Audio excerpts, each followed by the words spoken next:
Hello everybody, welcome to this live stream. First of all, apologies for those of you that saw Groove Improvisation Workshop number 2 last night and are now wondering why I'm doing it again. Just very quickly, for those of you who didn't see last night, I did this workshop last night and I had some technical issues. I was getting some errors about my resolution on the YouTube streaming platform, and I had to stop and change resolutions and things like that. So I thought I would take it down and do it again this morning. So for those of you that have already seen Groove Improvisation Workshop number 2, apologies, today is going to be largely the same thing, but give it a watch anyway, because who knows what might happen. For everybody else, welcome. It's 9:15 a.m. Wednesday morning. What a fantastic time to talk about drumming.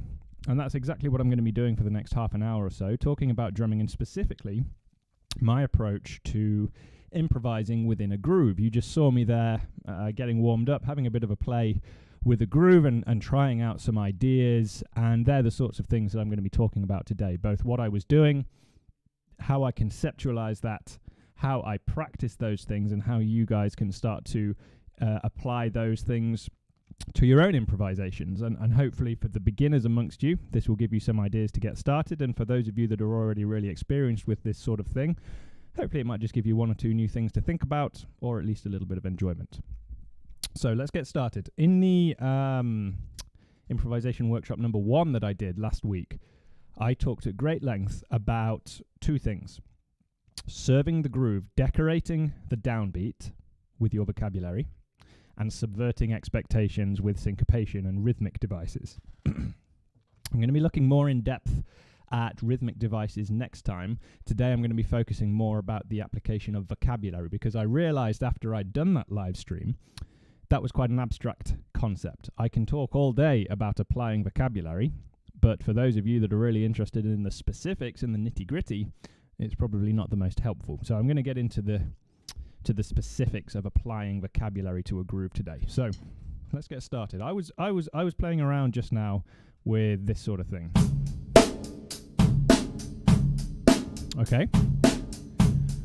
So this acts as my starting point, and it's vitally important here that your starting point is good enough to hold its own without anything else. If you're needing to apply all of your vocabulary and fancy stuff straight away, your bass groove is probably not doing its job. So whatever we're starting with, just our simple groove here, it's got to be strong enough to hold the groove on its own without anything else. That's really important. Okay, once we've got this established, we're setting up the expectation. We know that downbeat is coming on 2 and 4. Now, we can start to hone in on a few specific elements of this groove and apply what I keep referring to as our vocabulary. So you can hear a bit of bass drum movement there.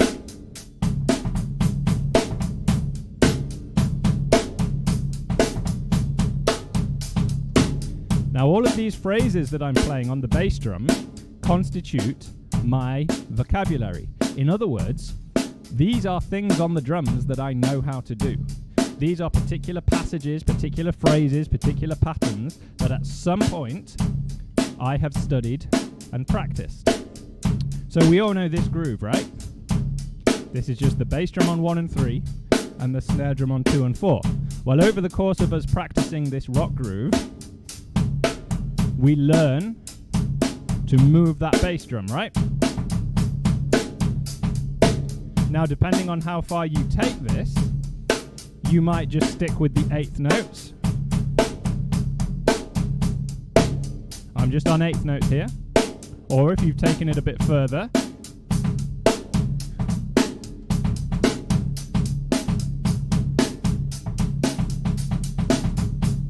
you might be on the 16th notes.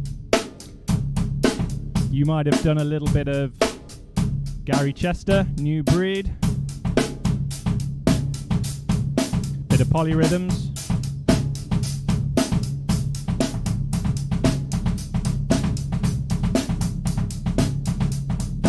Whatever, right?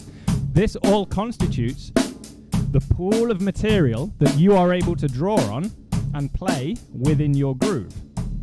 It is vitally important, as I keep saying, that your basic groove is good enough such that when you apply these small pieces of vocabulary, they serve to decorate and to complement that basic groove. Because let's face it, eventually we're all going to get a little bit tired of the same groove. So adding a little bit of movement can be a nice way to keep it moving. So far, I've just been focusing on that bass drum, but I think that's an important point to make. We don't want to go in guns blazing all from the get-go, because we need to give ourselves time and space to maneuver. If I start grooving, and from the very beginning, like, where do I go from there? Okay, if I do that for 2 minutes, I've got nowhere to go from that if I'm pulling out my heavy artillery straight away. So we need to start layering, and we start building it up to build this sense of tension and expectation. And we can do that by layering and addressing the individual elements of our groove. So I've just been talking about the bass drum, right? Whatever patterns you've got, whatever vocabulary or rhythmic passages you've practiced on that bass drum, serving that downbeat, right? So speaking of the downbeat, this one, we can start decorating that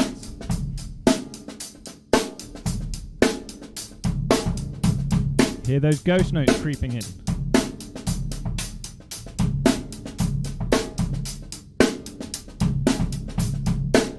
Now this hi-hat is pretty static at the moment, so we can give a bit of movement to that hi-hat. Right, and there's a piece of vocabulary.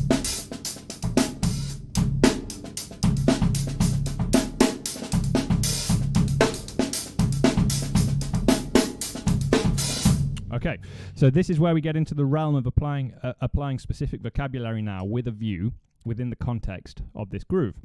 So let's talk about what was actually going on there, because last week I talked about bass drums and ghost notes and that sort of thing. So let's look specifically at what's happening there. I'm conceptualizing all of this as essentially paradiddle-based variations. Thinking about our vocabulary, which I keep banging on about. We know paradiddles. Okay, we might know paradiddles as a fill. We might know paradiddles using ghost notes and accents. Okay, we might also know paradiddles in the context of a groove. So if we're here with the right hand on the hi-hat and the left hand on the snare drum, with the simple addition of a bass drum on the right-handed paradiddle and an accent on the left-handed paradiddle, we get a groove, right? Paradiddle groove.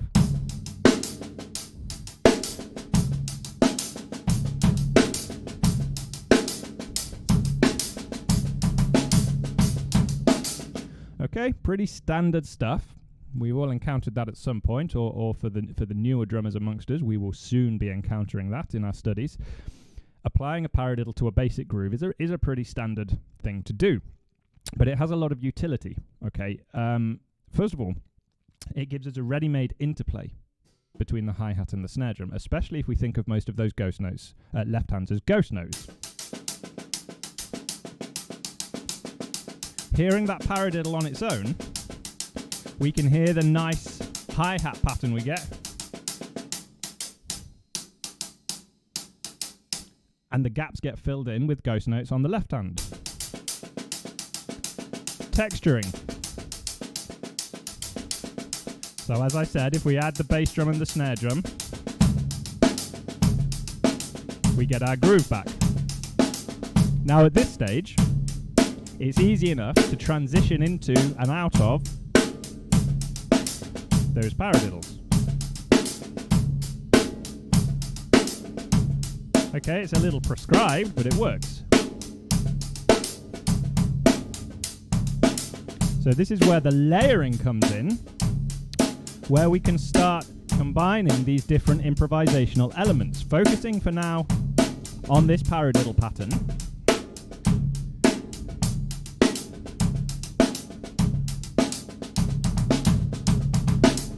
Okay, now I'm experimenting by bringing that bass drum in alongside the right hand.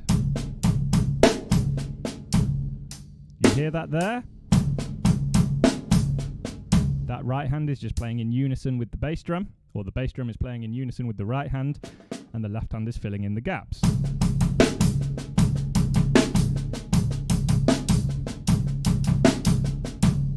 This is expanding our vocabulary, learning and understanding what we are able to do with the tools at our disposal.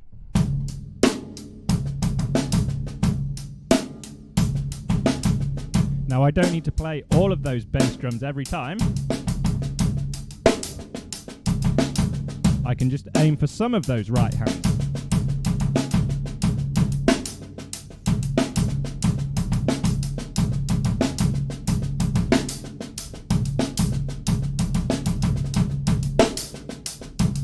And you can see the effect that creates.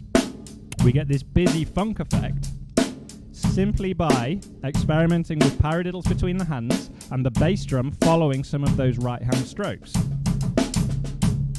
So what we're looking to do here is integrate this paradiddle vocabulary into whatever groove we're playing. So maybe we're in a sort of amen break type thing.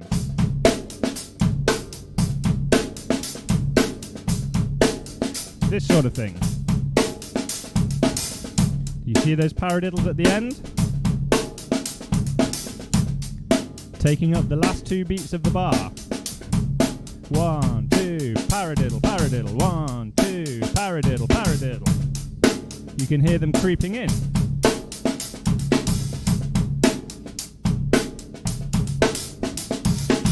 There, I kept it going for longer.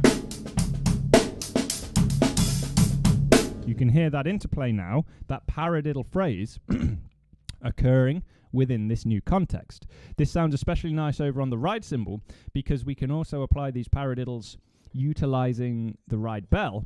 I like to play everything on the bell except the first stroke of the double. So if we play the whole paradiddle on the bell,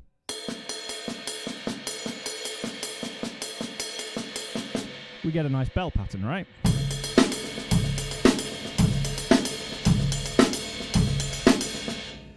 But we can give that a bit of extra flavor by taking the right hand that is the first of the double, right, left, right, right, the first of those doubles, and playing it on the body of the cymbal.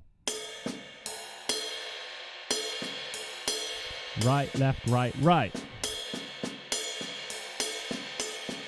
That just gives a little bit more depth, a little bit more of a dynamic touch to this paradiddle bell pattern.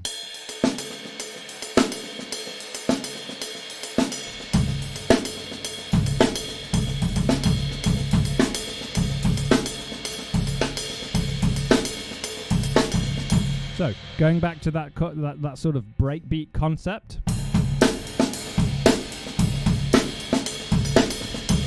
You can hear it sneak in there.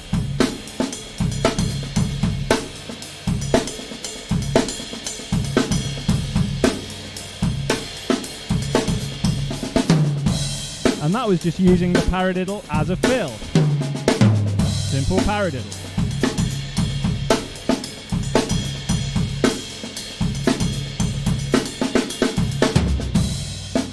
Okay, and then you're off. You can hear the improvisation starting to occur. And this is all built upon my knowledge with that paradiddle-based vocabulary. And every drummer will have their own set of preferred vocabulary. I enjoy paradiddles. I like double strokes. I like paradiddles. I like the marching rudiments. So they all occur frequently within my playing. A lot of what I do in this sort of groove context utilizes paradiddle-based rudiments, and I incorporate all of the variations, your inverted paradiddles and the extended paradiddles and all that sort of thing that we've all practiced. The key is in understanding your vocabulary well enough such that you can speak with it the way we do in conversation. I like to make a lot of analogies with speaking a language. If we think of whatever musical context we're playing as a dialect or a language, we need to know certain vocabulary within that topic. Okay, so let's say we're talking to somebody who is a film buff. They love films and cinema, and they start talking about shot composition and light framing and subject framing and depth of field and things like that. Well, they're speaking English, and we understand all of those words. we understand the word depth, and we understand the word field, and we understand the word composition. But if you're not really keen on films or photography, you might not know what somebody's talking about when they talk about the compositional aspect of the depth of field in this shot. Thinking, well, I understand those words individually, but I don't know what that means in that sentence. Specific vocabulary for a specific topic. So what I mean is, we've got this particular vocabulary, this paradiddle-based vocabulary. Now, if we take that out of context,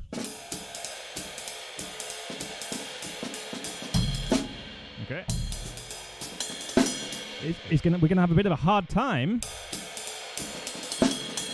trying to fit that into a jazz context, right? We would have to make some adjustments, but we've got to know where our vocabulary fits, where it is suitable, where it is applicable, and if it isn't any of those things, we have to know how to adjust it to make it fit. We have to know how to adjust our vocabulary to fit the topic we are talking about. So, little segue aside, let's go back to our paradiddles now. One thing I like to incorporate over here on the hi-hat, kind of like using the bell on the ride, are these open hi-hats.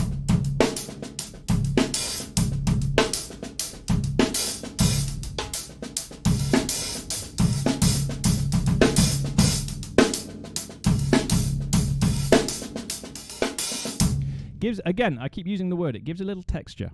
It gives another element of flavor, a bit of variation, a bit of movement. I'm trying to avoid, with these improvisations, being too static. Relying too much on a set pattern is going to keep the groove static.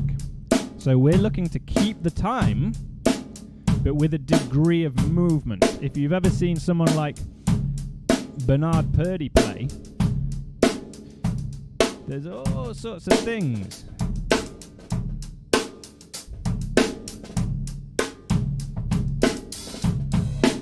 I'm not going to try and do a Bernard Purdie impression, but he's always moving.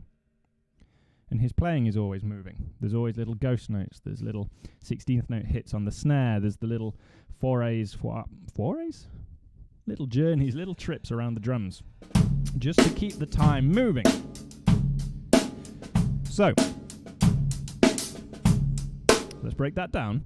What if we looked at the final right hand in the left-handed paradiddle? Bear with me. Right, left, right, left, left. That last right hand. Right, left, right, left. Let's play that as an open hi-hat. And I'm closing it again immediately afterwards alongside the left-handed ghost note. Right, left, open, closed, left. You can hear how that gives a little sizzle within that paradiddle. Then I open the subsequent right hand at the beginning of the next paradiddle, creating a little melodic phrase with this open hi-hat.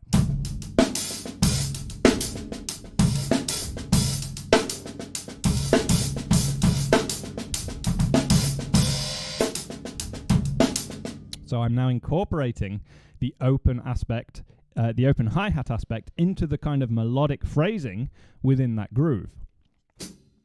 So I'm now combining vocabulary because I have the vocabulary to open and close that hi-hat.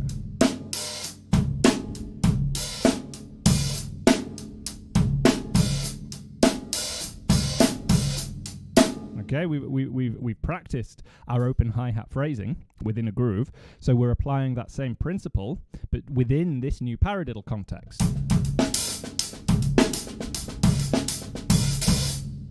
Etc. Hopefully to some high degree of quality, not always present. But the whole point here, repeating myself from last week, we are applying this vocabulary in a way that serves that underlying groove. As I said right at the beginning of the video, your bass groove needs to be strong enough to stand on its own. If it's not, no amount of improvisation or vocabulary is going to save it. You've got to have that groove present first. And I like to kind of apply a test to myself. If I'm playing the groove, could somebody walk in and straight away nod their head to it, dance to it, move to it? Would a producer be happy pressing record and recording me on their track with just that basic groove? Because if not, it's not ready yet. Because we've all been there where we've practiced super complicated grooves. I don't know. Yeah. There's this Vinny groove, Vinny Colaiuta groove that starts with a reverse paradiddle. Something like that.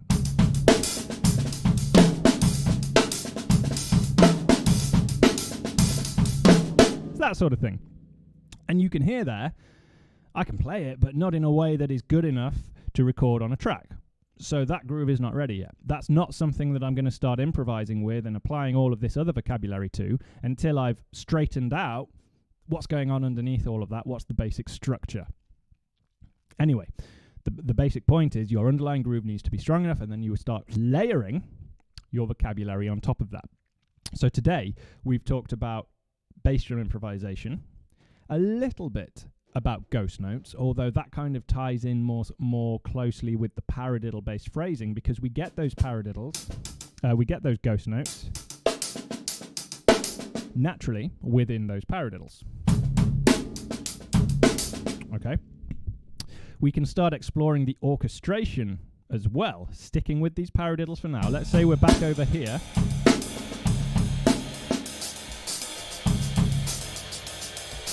Okay.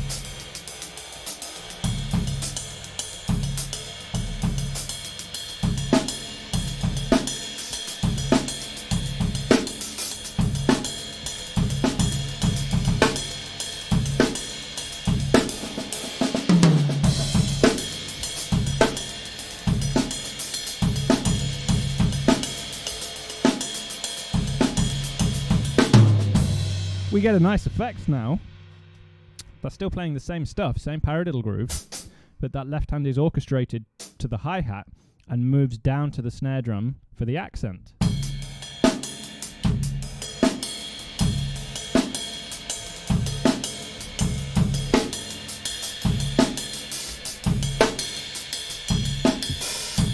Layering with that open hi-hat.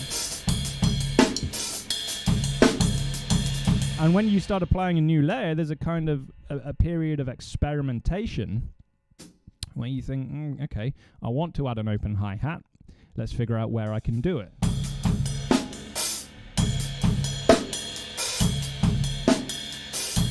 Okay, that works.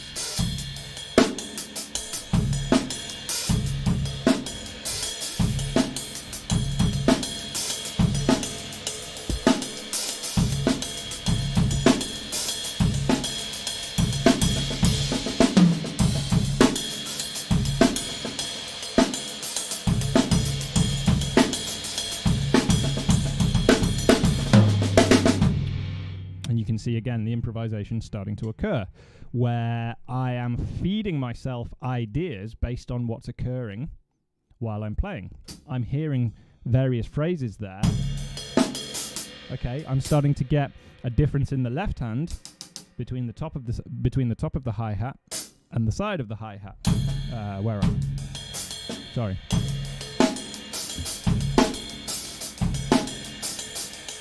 Kind of in the same way I'm playing the doubles on the bell,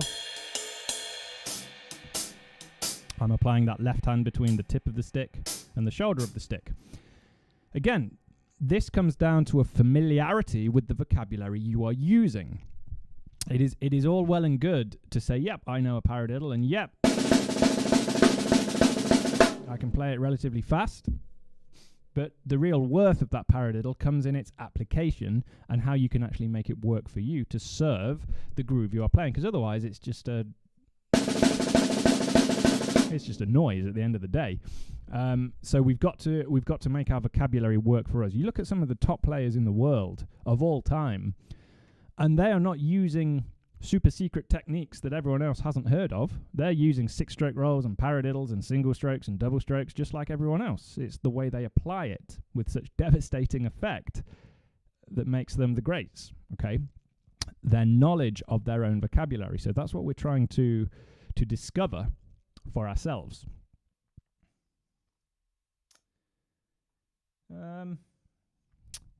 Yeah. So I think that's everything I wanted to say.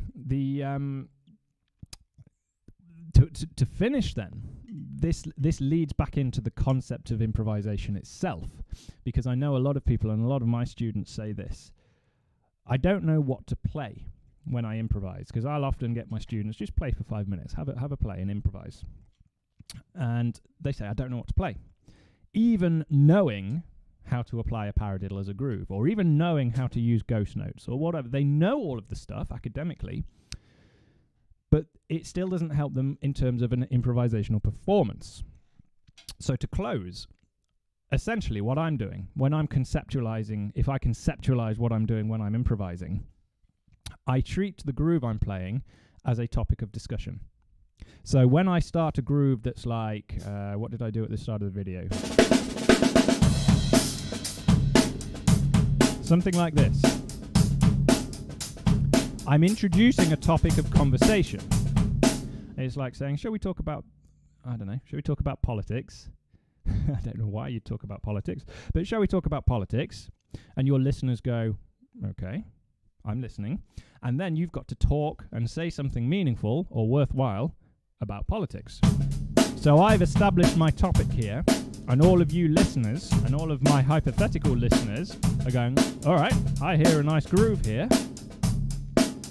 My ears are open. So now it's up to me as the player to talk about this groove for a little bit. Ah, okay, I've made a statement.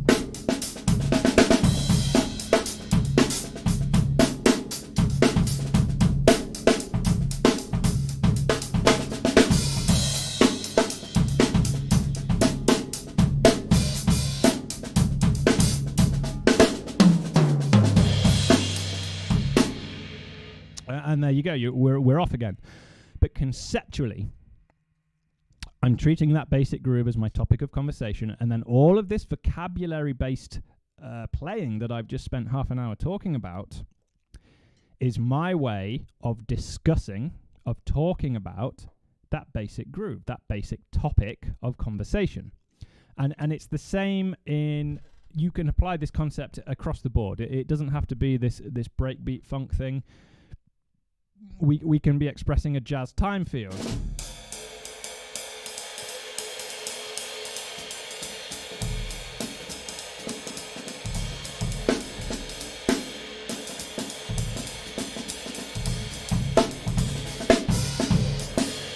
Whatever it may be, you're applying your vocabulary to talk about the subject matter. And in that case, the subject matter was essentially a jazz thing.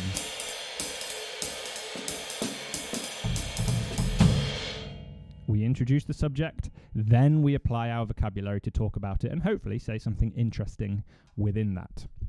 And that is exactly 30 minutes. So I will leave it there for fear of repeating myself any further. Thank you guys for watching on this Wednesday morning. For those of you that enjoy what I do, please consider the website links in the description, my website, Patreon, my books, video lessons, everything else. That's all there in the website links below.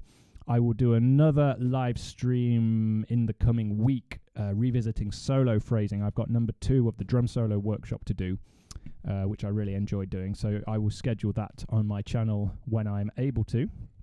And now, what time is it? 9:45 on a Wednesday morning. Busy day ahead. So thank you guys for watching. I hope to tune in soon, and please keep in touch. Let me know what you think of this format, because I really enjoy doing it, but I'm hoping there's somebody out there that's actually enjoying watching it and listening to it as well. So please let me know if that's you, and I will keep doing them. Thank you very much. Be creative, work hard, stay safe, and I'll see you on the next one. Thanks, guys.